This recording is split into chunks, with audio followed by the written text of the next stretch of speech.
Amigos de Radio Victoria, ojo con eso, televisión. A continuación vamos a conversar con el diputado Héctor José Azócar para conversar un poco sobre el tema del momento y en esta alianza con Benamérica y la Escuela de Gobernanza de Benjamin Franklin. Es muy importante su punto de vista porque usted ha estado en las líderes parlamentarias y en los partidos políticos y sabe muy bien pues que estas situaciones que se están manejando hoy día en cuanto a Venezuela se refiere tienen unas complejidades más allá de la política convencional, de la democracia que conocemos.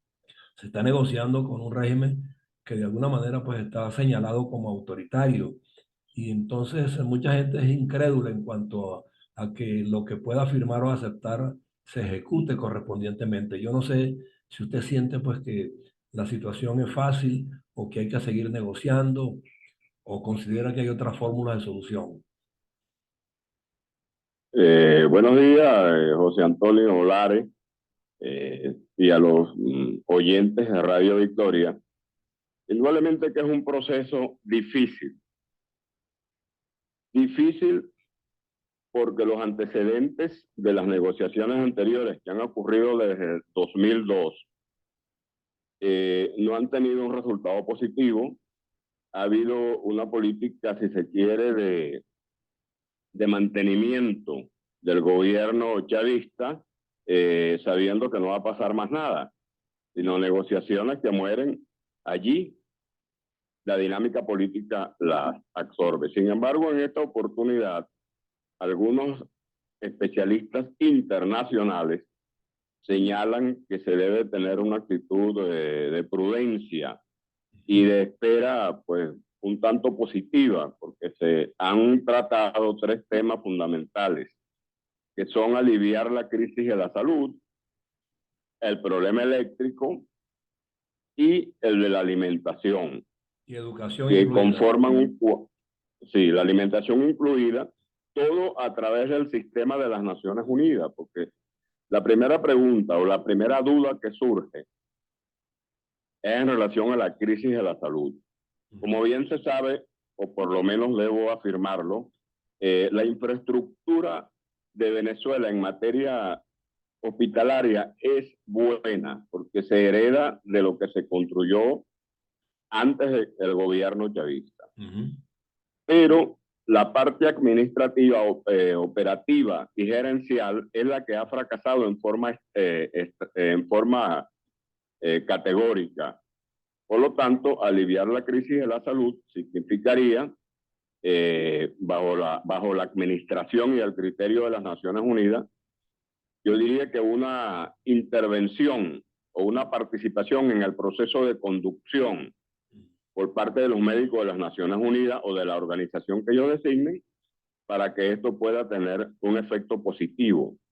Porque si se manejara a través del sistema operacional actual que tiene el gobierno, sería un fracaso totalmente. No, recordemos que son 3.300 millones de dólares que están en juego para tratar de aliviar estos tres problemas.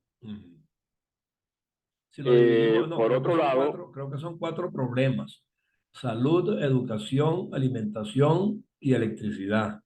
Entonces, tres y mil millones de electricidad. dólares, 3.000 millones de dólares, si se repartieran equitativamente, serían 750 para cada uno. O sea, yo no sé si con esa cantidad el problema de electricidad, por ejemplo, se puede asumir. No, el problema de electricidad, lo que tiene planteado, lo que está planteado por conversaciones que supuestamente ha habido con las anteriores empresas de electricidad que trabajaban plantas de combustibles fósiles, como el caso de Tacoa, Correcto. han ocurrido algunas conversaciones para, de una forma, activar ese tipo de plantas, que sería una solución parcial interesante, porque le podría dar alivio de energía eléctrica por lo menos a 6 o 7 millones de usuarios. Okay. Y esa sería la vía. La vía, si hay la participación del sector privado, eh, digamos, en una recomposición de las empresas, porque no necesariamente tienen que ser empresas del Estado, puede haber unas empresas, un sistema de empresas mixtas, sería positivo. Okay. En cuanto a la alimentación, Si se va a distribuir esos alimentos bajo el sistema CLAP que tiene el gobierno, es un fracaso. Total. Tendría que ser un sistema de alimentación donde entren organizaciones privadas, caritativas, como Cáritas y como otras ONG internacionales, y los sistemas de alimentación directo de las Naciones Unidas que pudiera asumirlo. Entonces sería eficiente. Okay. Pero en cuanto a educación, realmente, José Antonio, esos 750 millones de dólares que le tocarían al sector, eso no arreglaría nada. Nada. Porque solamente Yo lo comentaba ayer con un académico y me decía él, bueno, pero ¿cómo? Me dice, él toma solamente a la Universidad de Oriente, que abarca 4 estados, y las instalaciones están despedazadas, las robaron, las desmantelaron, y nadie intervino para que eso no ocurriera, pero ocurrió. En consecuencia, ¿por qué se dejó que ocurriera? ¿Y cómo ahora los que la destruyeron la van a recomponer? Y con esa cantidad que sería exigua para una sola universidad. No alcanzaría para resolver el problema en esos 4 estados. sí, el problema no llegaría, la educación superior no estaría en la primera línea, porque hay una serie de problemas en la educación primaria y secundaria. Pero en la primaria son casi 2.700 planteles a Sí, nivel sí, sí. nacional. Entonces, ese es un problema sumamente grave que requeriría un dinero aparte, no este, Exacto. no este, porque no se va a hacer nada en materia de educación. Realmente sería una demagogia decir que la educación requiere por lo menos 8 o 10 mil millones de dólares. Sí, señor. Ahora, el otro problema, el de la alimentación, bueno, ya se habló de que si este sistema es para administrarlo bajo la forma de distribuir alimentos que tiene actualmente el Estado venezolano, es nulo, es inconveniente, y yo creo que los veedores, porque ahora vamos a la parte de los veedores, se ha dicho que los resultados concretos de esta situación van a estar garantizados por 10 veedores más el Reino de Noruega, que pone pues un veedor, como me imagino que como factor rector de los veedores de la situación, y que es el llamado comité de verificación. Comité de verificación que tiene que ver con las licitaciones y los contratos administrados por la ONU. Ajá. En segundo lugar, se habla de las licencias de OFAC, la oficina esta que retiene unos fondos venezolanos. Las licencias de OFAC para mover recursos, para crear proyectos y licitaciones, contrataciones y ejecución en un lapso de 3 años con prioridades definidas por expertos. Eso estaría por verse. ¿Quiénes serán esos 10 veedores venezolanos? Que tendrían que ser muy bien escogidos por los participantes en el diálogo. Y bueno, las Naciones Unidas es la garante de que eso va a ser así, de que no habría un despilfarro del dinero, porque señalaban políticos venezolanos, Antonio Ledesma, en un escrito, que en los años 2012 y 2013 el sector eléctrico se le asignaron un recurso por casi 80 mil millones de dólares y fueron despilfarrados totalmente. Absolutamente, sí. Y no hubo respuesta y no hubo solución. Ninguna solución, y esa cantidad de dinero muy grande, de tal manera que tomemos como punto de partida, José Antonio, la realidad. El sector eléctrico y el apoyo que se ha hablado en esta negociación. Tendría que ser, que me parece correcto, ir a las plantas de combustibles fósiles. Señalaba un ingeniero eléctrico ayer que por lo menos habría que activar una de las turbinas del sistema Guri. Yo no sé si eso alcanza para eso. No sé, sería cuestión de que lo estudiaran. Yo hablé ayer con 2 expertos que trabajaron en la industria eléctrica privada y pública, y técnicos muy especializados y con casi 30 años de experiencia, y me decían, en este momento actual, yo creo que con 15.000 millones es como se podría normalizar el sistema eléctrico nacional. 15.000 millones. Y aquí estamos hablando de 750 millones en el reparto de los 3.000. Entonces, Eso lo, eso no resuelve nada. No alcanza ni no, para, nada, eso, mire, no alcanza ni para comprar los cableados. Hay cables que tienen 20 años de uso y más, que son los subterráneos, que tienen que reemplazarse absolutamente. Y es lo que está generando los conflictos eléctricos en Venezuela. Y ni siquiera para eso claro, alcanzaría. bueno, eso es evidente. Inclusive el sector eléctrico planteó, el sector eléctrico anterior, pero a través de un estudio publicado hace 2 o 3 años, que se requería esa cantidad de dinero para activar el sector eléctrico. Sin embargo, es un criterio de urgencia, digamos, Ok, se aceptaría. podrían activarse algunas plantas de sistema eólico que funcionan en La Guajira. Eso podría ser fácilmente manejable.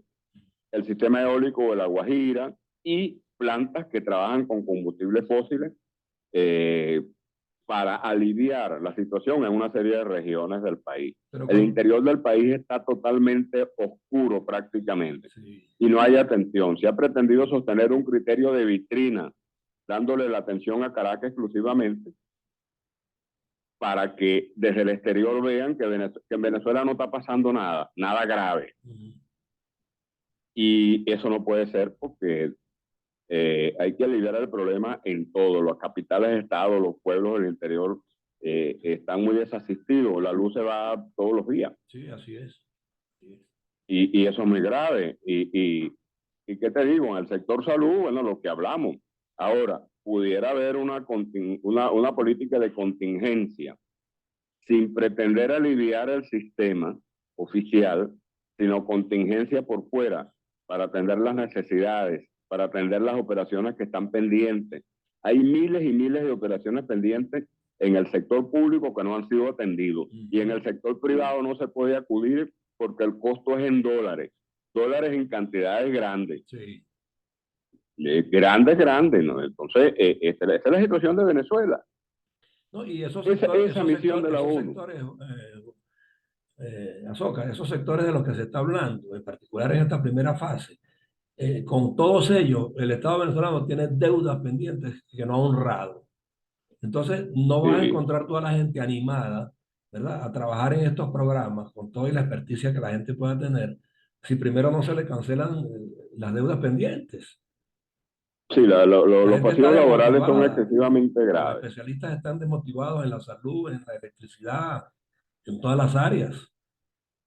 Ahora, sería recomendable, José Antonio, que las propias Naciones Unidas, a través de sus sistemas, introduzca en Venezuela a Médicos Sin Frontera, a varias organizaciones de ellos, directamente para que asuman esta parte de la contingencia, porque hacerlo por la vía del Estado venezolano me parece que no es conveniente, Y con porque contratación, están esas deudas y con pendientes. contratación de particulares tampoco, porque hasta ahora, o sea, lo que se ha puesto en evidencia es que hay conchupancia y los dineros se diluyen sin que nos demos cuenta en esas negociaciones y muchas empresas de maletín, ¿no? Bueno, claro, muchas. Bueno, aquí inclusive hablan de que esta oficina de las Naciones Unidas supervisaría contrataciones y ejecución. Este, mira, Pero eso, con cuál personal y con cuál experticia. Las Naciones Unidas exacto. tienen, si acaso, uno o dos representantes en cada país, pero oficinas establecidas para este tipo y esta naturaleza de negocios y de ejecuciones de obras y cuestiones, yo no creo que tengan personal para ello en ningún país. Claro. Ahora, fíjate tú lo siguiente. Los negociadores, porque fueron sometidos a críticas fuertes, Sí, sin embargo, la prudencia recomendada por muchos expertos del mundo es de que no atacaran, sino que manejaran con prudencia. Se habla de que en una segunda fase se iría al problema, esto lo llaman acuerdo social, se iría a un problema de búsqueda de justicia y libertad y de fomento de unas elecciones. Se buscaría la liberación de los presos políticos y las condiciones electorales. para mí tenía que haber empezado por Eh, allí, ¿oíste? Para mí tenían que haber empezado por claro, allí, porque si la paz pero es que social ayer y si la inclusive, justicia, si la paz social previamente y la justicia a quienes están detenidos injustamente o han sido mal puestos o descalificados en todas las profesiones, médicos, periodistas, sin esa paz social, ninguna ejecución es viable. Y eso tendría que haber sido Bueno, se primero. habló, bueno, en esta oportunidad admitamos como negociador que somos, más o menos hemos estudiado la materia, Ujú. se empezó por la parte donde podía haber un acuerdo mínimo Ok. para ir a otras cosas, pero el ciudadano presidente de la República ayer, Ujú. Nicolás Maduro, en una declaración, señala que solamente vendrían elecciones si levantan las sanciones y si devuelven Citco. Entonces ya por ahí hay un obstáculo de fondo que prácticamente es como para que no se rompan las negociaciones. Exactamente. Yo creo, y yo creo que frente a eso es un trapo rojo, Ujú. y frente a eso no se debe responder porque de una u otra forma, lo que se ha logrado ha sido a base de una presión internacional muy fuerte. Ok. Y yo me imagino que la estrategia del gobierno va a ser destruir lo que se ha logrado y no avanzar en ningún otro paso. Ujú. Sin embargo, con habilidad se puede seguir conversando sin que una cosa tenga que ver con la otra, porque como tú bien sabes, en cualquier negociación de orden político, ya el llamado, la parte social que se trató, no debe ir a la segunda parte, que es la parte de las cuestiones políticas. Claro. Y yo creo que sí, se debe seguir avanzando. Es bueno que los amigos del exterior entiendan que a pesar de todas las dificultades, sin embargo, hay que seguir conversando, insistiendo, por cuanto la situación política de Venezuela, donde el 90% de la gente está en contra de la política del gobierno, pero ese 90% no se traduce en un proceso organizativo. Los Ujú. procesos organizativos serán del 15-16% de la población para activar un proceso de transformación y cambio. Claro. Pero ese 15 o 16% sí representaría un liderazgo bajo un criterio de unidad, Ujú. un liderazgo con la posibilidad de vencer en unas elecciones. Y ahí es donde va la otra parte de la oposición. Hay que fomentar la unidad al precio que sea, que se ha venido logrando. Realmente ya no hay esas divisiones anteriores, pero eso tiene que verse en el terreno de los acontecimientos. Bueno, afuera se ha visto con mucho optimismo la designación de una comisión de honorables para hacer un acercamiento mucho más valedero entre los sectores de oposición. Se está trabajando en eso, pero yo no sé qué tiempo toma, porque, o sea, Yo creo que sí. bueno, esperemos que sí, esperemos que sí. Ahora, pero cuando tú me hablas de negociaciones de peso, y nosotros encontramos que en estas comisiones de negociación aparecen personeros sin la calificación ni la experticia de vida. O sea, ¿cómo se puede entender que se debatan temas de tanta profundidad donde hay individuos convocados simple y llanamente pues, en forma alegre, sin la calificación para hablar de los temas que corresponden? Y no se invitan, por ejemplo, al sector privado, a sectores políticos de mucho más experticia y valía y probado en las escenas de negociación, porque nosotros tenemos diplomáticos que participaron en 100.000 negociaciones a nivel mundial, hasta en el conflicto de Serbia y Herzegovina, el conflicto centroamericano. O sea, hay negociadores en Venezuela que pudieran estar participando allí en esas reuniones y no se les convoca, se convoca a una Miss, se convoca al hijo del presidente que no tiene la formación todavía para ello, aunque pudiera ser muy preparado, yo no lo sé. Pero yo creo que esa comisión no tiene la solidez y no garantiza la credibilidad de vida.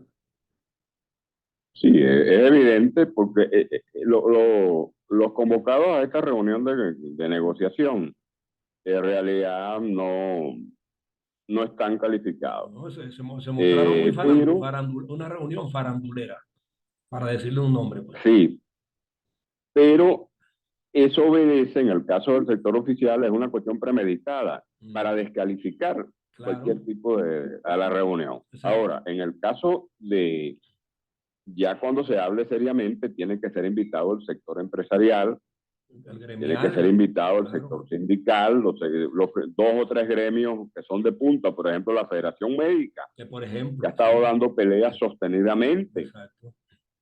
Esa es la reunión que Este, yo estoy esperando que se dé Si no se No, da, claro. no es creíble ninguna intención aquí. No es- exactamente. Y además de eso, eh, una representación de la unidad política, del cuerpo político Exacto. ya concebido como unidad Como política, unidad, exacto. y los sectores que llaman grupos de presión, fue Cámara y la Confederación de Trabajadores, También o deben tener su uno. representación, claro. De tal manera que es evidente que se fueron a esta reunión de México por cumplir, pero estos acuerdos que se lograron, sí hay que sostenerlos, son por la vía de las Naciones Unidas. Hay que presionar para que comience rápido y bueno, ir logrando otras cosas, porque te digo, tú estás en el exterior, yo estoy aquí, yo considero analíticamente hablando que debe darse todos los diálogos esos que se están dando, porque si tú levantas, no voy, bueno, ellos van a hacer lo que les da la gana. No, no, desde luego, eso Entonces está. la idea no es esa, Y los que estamos la afuera no idea no estamos es esa. porque los que estamos afuera no estamos porque nos dio la gana.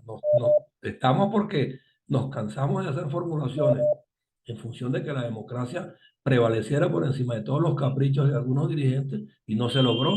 Y uno no puede perder la vida luchando contra un monstruo de mil cabezas y donde los militares ni siquiera tampoco están conscientes de que dejaron perder la soberanía. Entonces, Sí, bueno, entonces, frente a eso, uno dice, bueno, vamos a prepararnos afuera más para cuando corresponda, por lo menos regresar a dar aportes mucho más actualizados de lo que el país va a requerir. Y al menos estamos haciendo algo, preparándonos de manera mucho más fortalecida que lo que estuvimos alguna vez trabajando adentro con la ética y la moralidad de vida. Y entonces, hay un, hay un, sí, hay un adelante. aspecto en una reunión de Horizonte, un equipo fundado por Homero Parra, llamado Horizonte, Sí, a la cual pertenezco. En una reunión de ayer se hablaba de la necesidad firme de rescatar el derecho al voto de los 5,5 millones de adultos que exacto. están en el exterior y que deben votar. Eso tiene que ser una bandera Bueno, fundamental. nosotros te lo agradecemos. Yo te Eh, lo agradezco aquí a nombre de Benamérica, de la Escuela de Gobernanza Benjamín Franklin, de ciudadanos venezolanos en el mundo, de Coalición por Venezuela, que están en varios países, que son profesionales probos, experimentados, con 30, 40 años de experiencia dentro del país, de ese país que en parte pues se puso en las líneas del progreso con esos profesionales que están hoy día afuera y que se están preparando, no están de manos cruzadas y están tan dolidos como los que están adentro. Lo que pasa es que las izquierdas han sido muy habilidosas en hacer señalamientos a los que estamos afuera, ¿entiendes? Y otros adentro llamándonos cobardes cuando no saben que definitivamente salimos de allí por fatiga y por la incomprensión a veces de los pueblos mismos, de no captar el mensaje de que estábamos entrando en una espiral comunista y no lo aceptaban y se solidarizaron con el gobierno y con sus líderes y con la cantidad de patanes que a ellos les dio la gana de imponer en los cargos públicos y definitivamente el país se descompuso de la noche a la mañana, porque no es mentira, el mundo lo está bueno, reconociendo hoy y el mismo gobierno cuando firma y va a una negociación está consintiendo que de alguna manera pues erró el camino, pero no quieren retroceder y no quieren salir de la bueno, línea exacto, izquierdista. aparte de que tienen un proyecto hegemónico en la América Latina y Venezuela, la oposición venezolana, eh, esa que está allí, oficialista que llaman, y la que no es oficialista, tenemos el criterio de que hay que luchar por salvar el proceso latinoamericano, Así es. porque no vamos a caer en compartimientos estancos. Hay una concepción integral de lo que es Latinoamérica y se debe dar esa lucha en combinación con ustedes que están luchando desde el exterior Por eso. con mucho ánimo.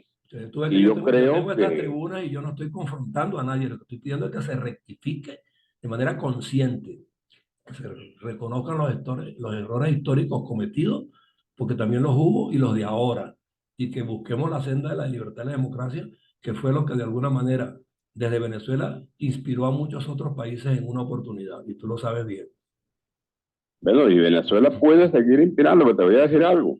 El 90% de la población venezolana rechaza ese tipo de situación planteada por el gobierno, y ellos lo saben. Exacto. pero como ellos lo saben, pero como no hay un sistema electoral creíble, bueno, ese 90 se diluye y no pasa nada. Pero está ahí y está consciente de la situación de América Latina desde México hasta la Patagonia. Sí, señor. Porque este proceso se está dando en todos y cada uno de los países de la América Latina. Y te digo que sí, nosotros tenemos que continuar luchando, allá ustedes y nosotros acá, firmemente.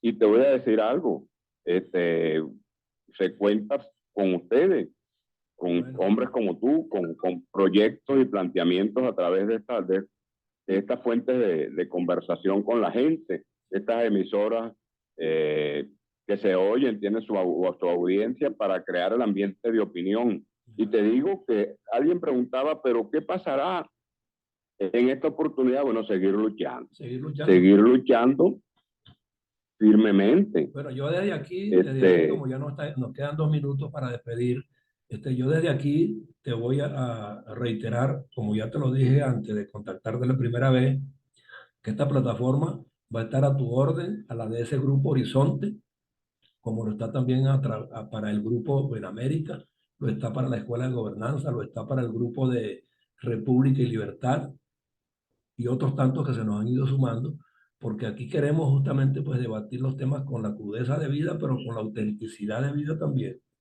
No queremos que los venezolanos se maten unos a otros, ni que los maten tampoco gratuitamente los que llegan al poder a ejercer el autoritarismo. Queremos acabar con eso. Bueno, queremos volver a la libertad y a la democracia. Y aquí tienes una tribuna antes abierta. de despedirme. Sí, semanalmente vas a tener aquí, si quieres, lo acordamos de una vez. ¿Cómo no? Ya está acordado. Ok, entonces vas a tener todos los días. Te iba a decir que todos los días iba a decir que Horizonte, a las 10 de la mañana. Horizonte tiene una alianza con la Fundación Massa Zavala de la Universidad Central y estamos trabajando conjuntamente. Vengan, bienvenidos todos y hablemos aquí, debatamos aquí, pongamos de manifiesto lo que son las propuestas, las formulaciones. Yo hablaba esta mañana con el ex vicerrector Genaro Mosquera, que también tiene aquí conmigo, pues. El gran amigo mío, un gran amigo. Tiene aquí también una tribuna, un internacionalista como William Santana, tiene aquí una tribuna. Vicente Brito de Fede Cámara tiene aquí una tribuna toda la semana. Jorge Chapellín Vicente también, bueno, Vicente es un hombre extraordinario, porque Vicente fue, Jorge Chapellín, ¿qué te digo yo? Un buen presidente de Fede Cámara. El embajador Juan José Monzán. O sea, yo tengo aquí Paciano Padrón, yo tengo aquí semana a semana, de lunes a viernes, una programación de 7, 9 de la mañana a 12 del mediodía, donde participan distintas vocerías y estamos en eso, formulando aquí propuestas inteligentes, racionales, equilibradas, pero bien intencionadas. Y yo quiero pues que tú te sumes y todos los tuyos, y tú simplemente los pautas. Con todo gusto. Tú los pautas, me dices, con mira, todo Antonio, gusto, he estado conversando. Okay. Con todos los partidos políticos yo converso. Con todos. Con todos. Los que quieran. Sí, incluyendo con COPEI, tengo muy buena relación, me saludas a Paciano. Bueno. Estamos luchando para que se recuperen, para que los partidos se les devuelva su símbolo. Exactamente. Su símbolo, su tarjeta. Así es. Que le fueron arrebatadas por el gobierno. Así es. Así es. Entonces, bueno, vamos a trabajar. Y ese es el camino que hay que seguir. Bueno, saludo a tu gente de toda la América Latina. Sé que el programa tiene una audiencia continental y te ratifico que, bueno, que estoy a tu disposición todos los jueves, a la misma hora el próximo jueves. Ya veremos si solucionamos la situación para entonces meternos por la vía Zoom. Sí. Y mientras tanto, que la gente sepa que aquí estamos y permanecemos firmes en la lucha por la libertad. De una buena vez queda facultado para que, además de tu participación, establezcas cualquier otra que tú consideres de otros voceros y los incluyas aquí para que estén semana a semana. Yo les fijo la hora, el día y que tengan pues asiduamente la forma pues de expresarse y de comunicarse con la gente. Te voy a llamar ahora en privado, para conversar un poco más. Correcto, de acuerdo.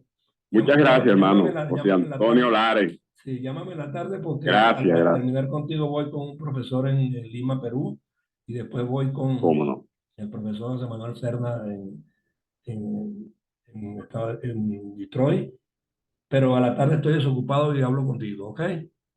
¿Cómo no, José Antonio? Hasta luego, pues, gracias. Un abrazo, Héctor Azoka, gracias. Gracias. Hasta luego.